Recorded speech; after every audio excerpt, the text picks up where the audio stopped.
So, the importance of national honesty. I have chosen to talk about the importance of national honesty for so many reasons. We are used to being fed a diet of half-truths and dumbed-down reality. Honesty is not prioritized. Sadly, this lack of honesty permeates all parts of our society in different levels of severity. Tragic examples would include the Grenfell Tower, the Post Office Horizon scandal, and the infected blood inquiry. Trust is at the center of any well-functioning ecosystem, including our own UK ecosystem. And once it is degraded or lost, it has lasting negative consequences.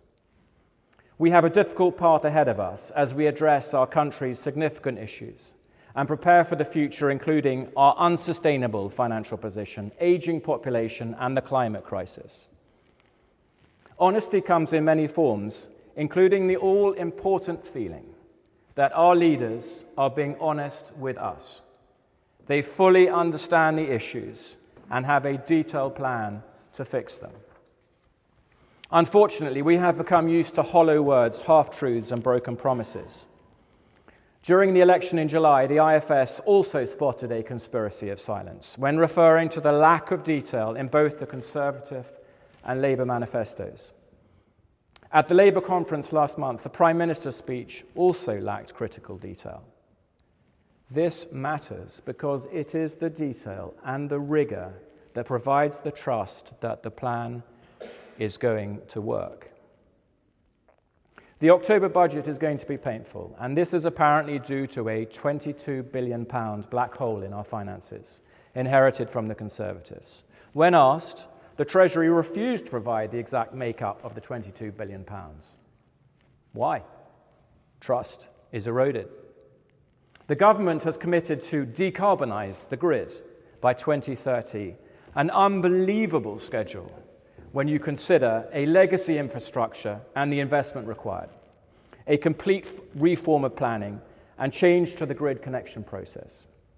We have almost no idea how we will achieve this, whilst industry insiders are talking of future blackouts. Trust is eroded. Why do our leaders keep feeding us this half-baked stew? They don't know the detail. They don't think we'll understand the detail and that we don't need to know.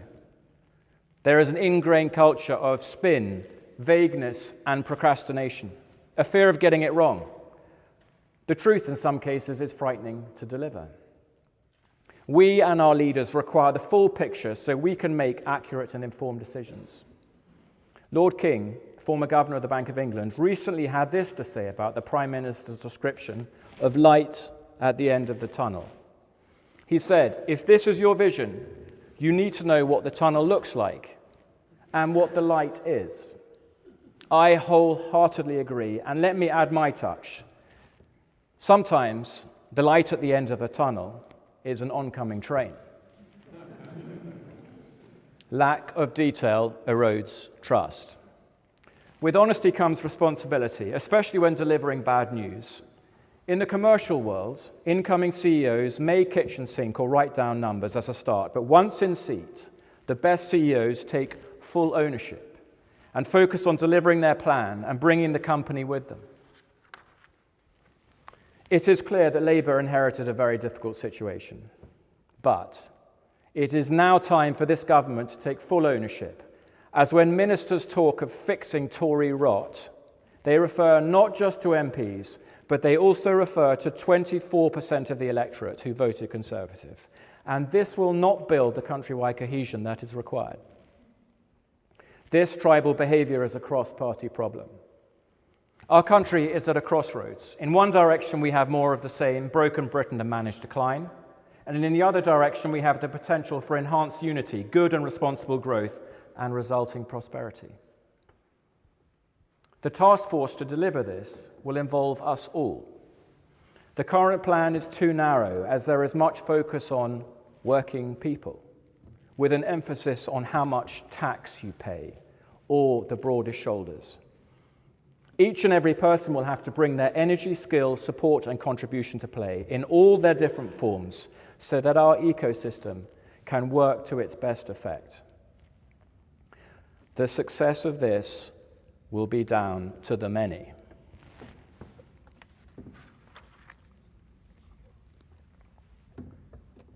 Ayn Rand.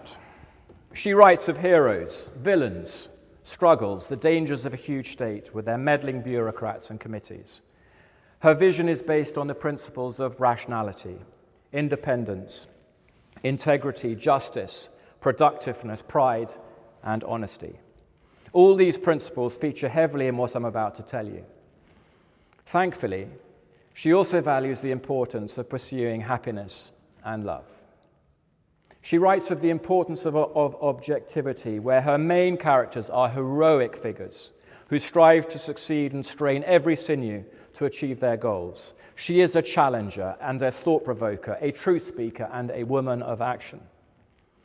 It is worth remembering that she was writing in the 1950s and in the 1960s, and as a result, not all her ideas transfer so well to the 2020s.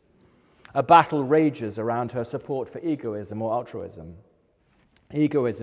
self-interest, over altruism or selfless concern of the well-being of others. Her approach is bound by her key values and the importance of being able to be independent. As she said, "It is not self-sacrifice to die protecting that which you value. If the value is great enough, you do not care to exist without it." I read her book, Atlas Shrugged, as a titanic struggle between egoism and altruism. Egoism is represented by the owners and builders of railways, banks, steel manufacturers, oil and mining companies. Altruism is largely represented by the governments and their committees and directives. This struggle ends badly as both sides fight and the government consumes these successful companies, which then go into decline. The builders of these companies either go on strike, head into exile with John Galt, try and manage declining assets, or destroy them, rather than let the government own them. In the end, it is a disaster for the country and the people. I see a less clear-cut world where egoism and altruism and their many varied constituents can operate together. It is a view for the 2020s where there is a symbiotic relationship.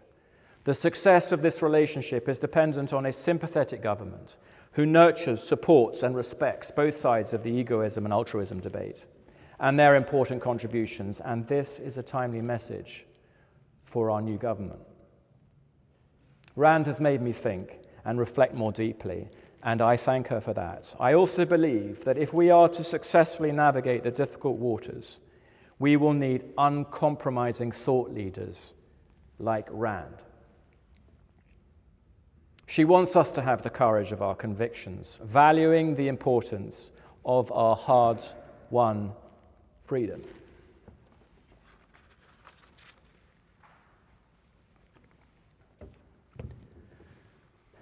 I am a father and a husband. In many ways, I am a series of contradictions. A backer of bold and decisive management who pushes back on central control. A product of a traditional upbringing, but at the heart wants to rebel and challenge. A thinker whose formal education involved the rifle as opposed to the pen. I was educated in the loosest sense of the word in North London and the Royal Military Academy Sandhurst. I was a poor student and struggled with the doctrine of rigid classes and set curriculum. I worked out quickly. I disliked set-in-their-ways institutions, groupthink, and self-serving management. On leaving the Royal Military Academy, I joined my regiment in Germany, the Grenadier Guards, as a fresh-faced 20-year-old platoon commander with responsibility for 30 guardsmen and 4 warrior armored vehicles. The date is 1990, and we were sent to the Middle East to fight in Gulf War I, to defeat Saddam Hussein post his unlawful invasion of Kuwait. I enjoyed the camaraderie, the fast pace of mechanized warfare, and responsibility. I quickly learned the first casualty of the war is the plan. Or, as Mike Tyson put it, everyone has a plan until you get punched in the face. Sandhurst doctrine laboriously taught that you would be given hours to prepare, rehearse, and subsequently deliver your pre-battle orders. This turned out to be nonsense, as I only had 10 minutes to tell my soldiers the plan before we headed towards the Iraqi Republican Guard. During this time, we were given injections and tablets to protect us against chemical and biological weapons. I think this was partly for the benefit of the troops and partly for the benefit of the politicians. This was a clear insight into how governments manage their political risk. The ugly truth was the full side effects of receiving them were not known or fully understood, and the government were not honest about this. Any longer-term health issues were downplayed, and if there were no worries, why was I subsequently sent a survey asking whether my children had any deformities at birth? We were prepared to make the ultimate sacrifice, and in turn, I would have liked our government to be straight and honest with us. Trust was eroded. After 4 highly enjoyable years, I left the army. This was my university of life. On leaving the army, I had no job and no degree. I managed to get hired by Barings Securities as a desk runner, tea and fax boy. Job names that have probably been consigned to history. I'm sure I would not be in front of you today if I had to go through the current untransparent application and interview process with the obsession for screening and top economics degrees from Russell Group universities. As a side, at Credit Suisse, I like to hire platoon commanders who had fought in Afghanistan to add a different ingredient to the trading floor. The date is February the 27th, 1995, and Barings went bust at the hands of Nick Leeson and his dishonest and unauthorized trading, and the resulting loss of £830 million. In modern terms, a small amount. The bastion of British banking was subsequently snapped up by ING for £1. Next stop was a brief spell at DLJ, which was subsequently bought by Credit Suisse in November 2000. By now, I'd experienced a war. The first casualty of war is the plan. A bankruptcy, risk management is key. And a takeover, your best assets or your people walk out of the door every evening. Nurture them. The next 15 years were spent at Credit Suisse, with the highlight being 4 years in Moscow, where I was responsible for their equity business in the former Soviet Union. Doing business in Russia was difficult, especially as the rule of law and contract, 2 important principles to Rand, were sometimes non-existent. This was a masterclass in how to manage all things unorthodox and to look through situations for the true reality. It is also the first time, and I hope the last, that I have ever had to have my flat swept for listening devices or bugs. Every day I would go into the office and ask myself, what can go wrong and how am I going to deal with it? After 17 years, I wanted a change and left Credit Suisse and founded an interior design business with my wife Louisa, which worked with master craftspeople around the world. This was fun, but a tough time, and liberating to have complete control over the decisions. This taught me about the challenges of owning and running a small business, the bureaucracy, and the reality that you are a profit center for both local and central government. I'm sure those of you in the audience who run small businesses know what I'm talking about. COVID then struck, and it was a huge blow when the government closed all shops that were seen to be non-essential. The word non-essential is so damning and demoralizing, and is government terminology at its very worst. I could not believe that if we had sold cans of Coke and Mars bars, we would have been essential, and we could have stayed open. It was a convenient way to quickly shut half the high street and consigned a large part of the economy to being viewed incorrectly as just that, non-essential. During this period, I took on the CEO role at Saxo UK, which Eamon said is a highly regulated online trading company with both retail and institutional clients. I used this time to discuss some of the more difficult and controversial aspects of the UK economy with Bloomberg, CNBC, and Sky. This included monetary policy failure and the wrecking ball interest rate policy. That heading did not go down well. The lack of a credible growth plan, well, here we are now. And the danger of selling out the next generation. I am a firm believer that leaders need to be frank, honest, and vocal with their views. I departed Saxo in March after 5 years.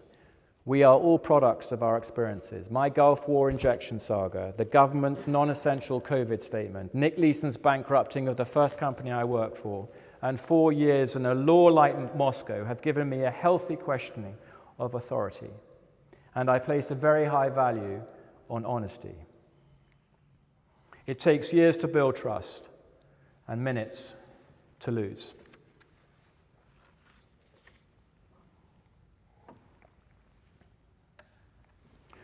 We have a national honesty problem, as many of us do not speak openly and honestly for fear of being ridiculed, cancelled, fired, or even imprisoned.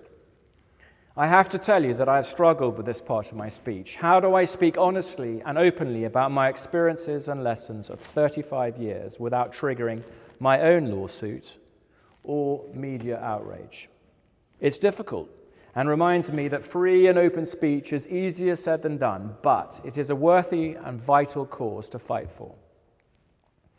This restrictive environment also encourages many to have a split personality, with an authentic private view and a highly moderated public view.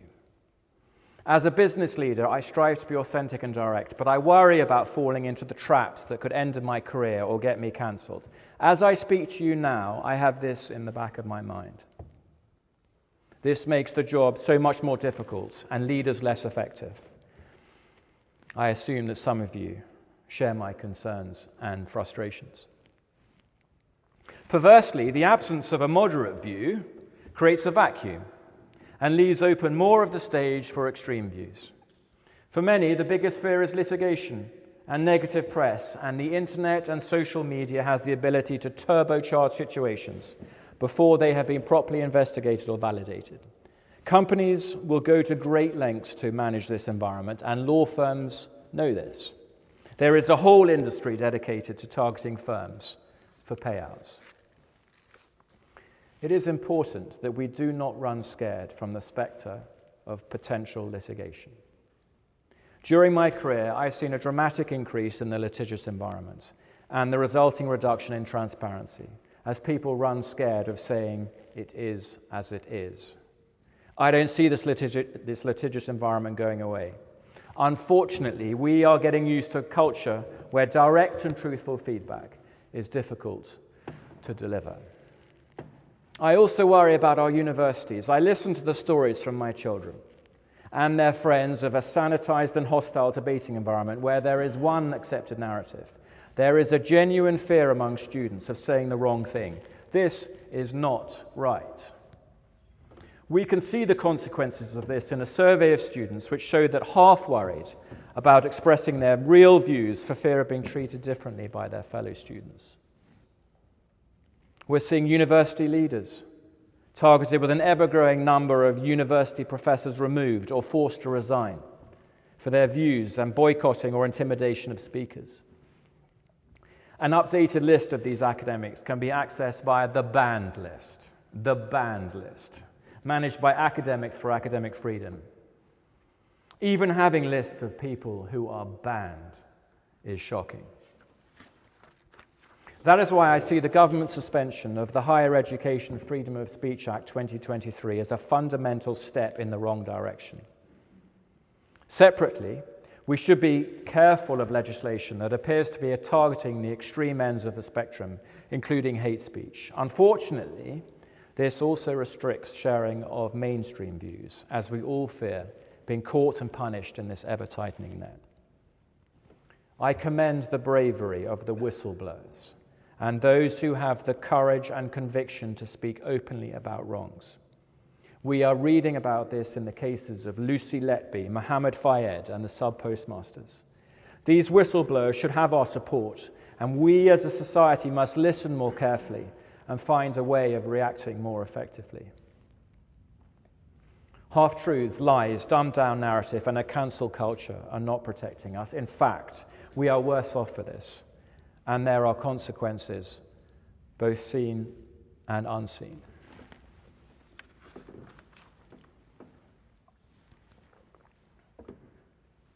And now to the United Kingdom. We should be honest with ourselves. The United Kingdom is not a true statement.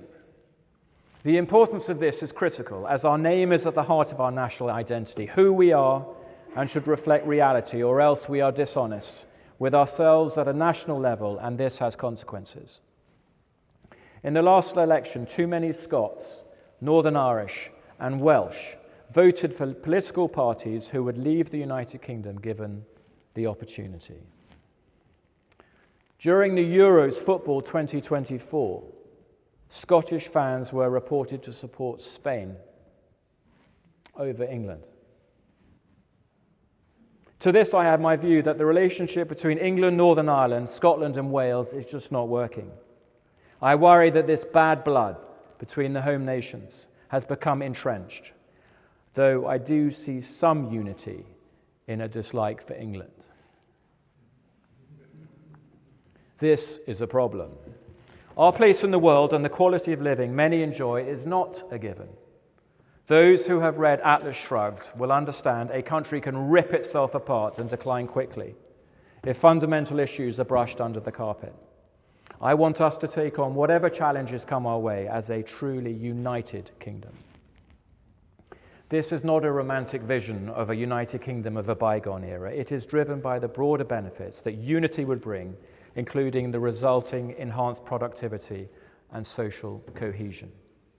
This is so much more than just levelling up. An important part of this would be to try and draw a line under some of the historical issues that are at the heart of many of our problems, divisions and bad blood. This would include the troubles in Northern Ireland, the closing of the mines in Wales, the history behind the old enemy statement in Scotland, and England's general distrust of their neighbours. If the UK was a publicly listed company and I was the CEO, I would be pressing the panic button with an in-depth review of the root causes to understand why parts of the company were at such odds. Businesses who have material divisions underperform and fail to deliver on their full potential. Same for countries. There are examples of where we do come together. Many years ago, as a soldier, I was subaltern for the escort at the Trooping of the Colour to celebrate the Queen's birthday. Not Victoria, but the late Elizabeth II. This involved lots of shouting, sweating, and marching, and ensuring that my company of 100 guardsmen navigated the parade square, picking up the regimental colour or flag, and then marching it past the Queen. Organised chaos that looks good. One wrong word of command and you have human dominoes in front of millions of viewers. On parade are the regiments of the Household Division, resplendent in their red tunics and bearskins. These regiments represent all four home nations: the Welsh Guards, the Irish Guards, the Scots Guards, and the English through the Coldstream and the Grenadier Guards. This is a parade that requires days of rehearsal, precision, where we put aside our rivalry for the greater good and come together to deliver a world-famous spectacle. And now to rugby, a sport I love.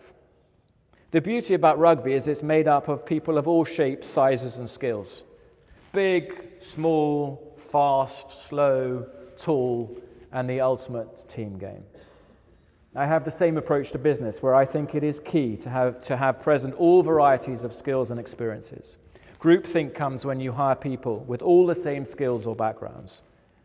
How many financial disasters would we have avoided if we had more differentiated thinkers?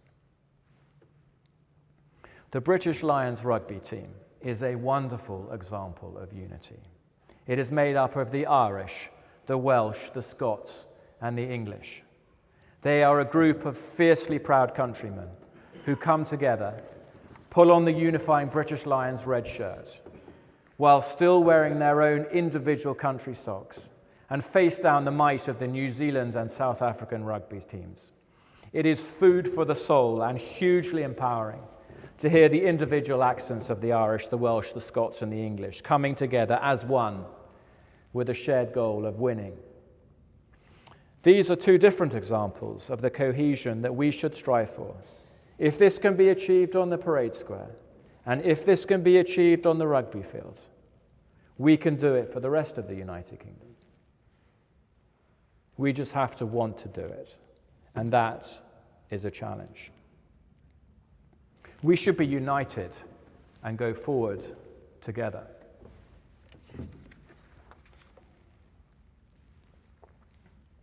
And now to our economy, or UK PLC, and the subject of good growth. Our UK model is unsustainable and staggering along. Debt is at £2.7 trillion, or 100% of GDP. The tax burden is at a 70-year high. We have modest GDP growth, are saddled with large existing and growing commitments, an aging population combined with a subdued birth rate and the resulting fiscal gap, a limited financial buffer for an unseen shock, and a general preference for the status quo where someone else pays. The truth being, we are in a difficult place. What are the options? We could increase taxes, but we'll slowly kill the golden goose. We could borrow a little more, but are maxing out the UK credit card. We could spend more efficiently, but much of this spend is baked in. Or we could responsibly grow our way out of our financial problems. My preference is to unite behind a rigorous and considered growth plan so we grow our way out. Simply put, this involves UK PLC earning more money and spending more wisely. This will liberate us from our financial straitjacket and will deliver the additional revenue to comfortably fund our commitments and investments. And importantly, it will enable the government to return more of your hard-earned money back to you in lower taxes. For this plan to work, there will have to be a heavy reliance on private investment. Investors will need to trust what our leaders say and commit to. Hollow promises that suck in and burn private money at the start will turn away future partners. I welcome the government putting growth at the top of their priority list, but as I said earlier, their plan lacks the all-important detail. It is the detail and rigor that inspires trust. I also recognize that people don't know what the benefits of growth look like, as GDP per capita has been non-existent for 20 years. There is also rightly a deeply negative association with reckless growth based on greed, dishonesty, and a lack of care for people and the environment. Ayn Rand said, "When you see corruption being rewarded and honesty becoming a self-sacrifice, you may know that your society is doomed." This is about growth that is good, sustainable, which encompasses the importance of the circular economy. The government should now share a detailed line-by-line growth plan. Once we have this, we will need to apply private sector rigor to deliver on it. An excellent tool of rigor is the Key Performance Indicator, or KPI. As a new CEO, I did the following: refine the business plan, hired honest and talented people with good culture to help me deliver it, ensure there were sound foundations, and then overlaid this with a list of KPIs. Many of you here will be familiar with this form of management accountability. As a recap, a KPI is like a goal and includes a numerical target, how it will be done, the date it has to be delivered by, and who is accountable. I don't like the government's use of 5-year targets for some of their key initiatives, like hiring teachers and creating green jobs. They are too loose and lack accountability.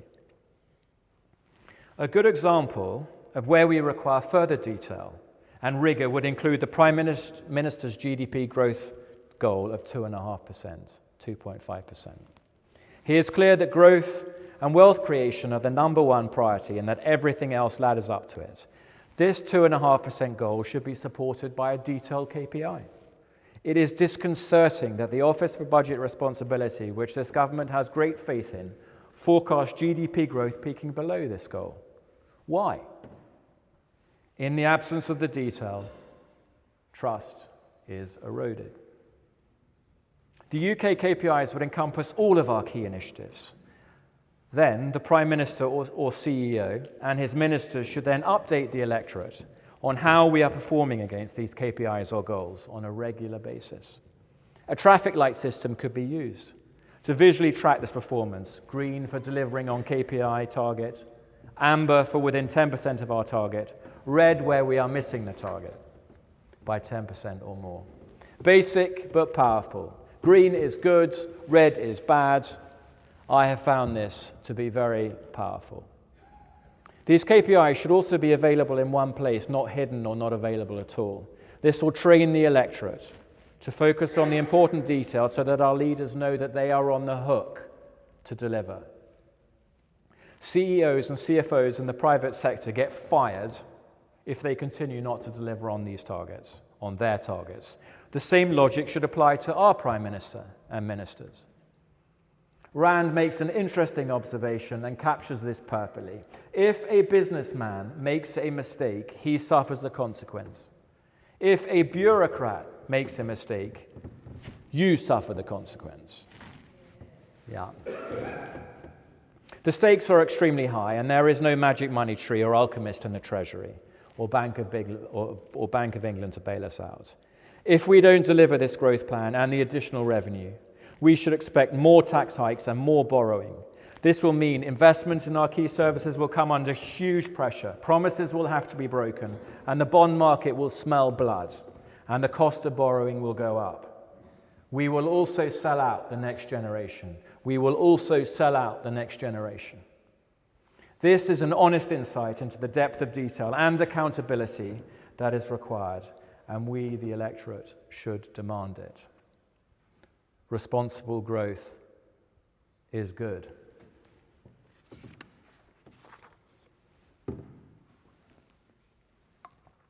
A brief recap before closing.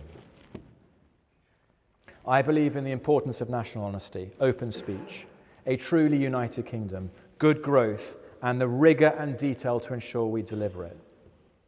My greatest fear is we have become used to and allow an environment of national dishonesty in all its forms. This does not serve us well. Honesty delivers the facts and truths, and armed with these, we can adjust, make choices and changes for the good of a united kingdom. A united kingdom. This will not happen if we rely on the hands of the few, the workers. This will succeed only on the shoulders of the many. I would like to leave you with a quote from Ayn Rand to fortify you for what is ahead.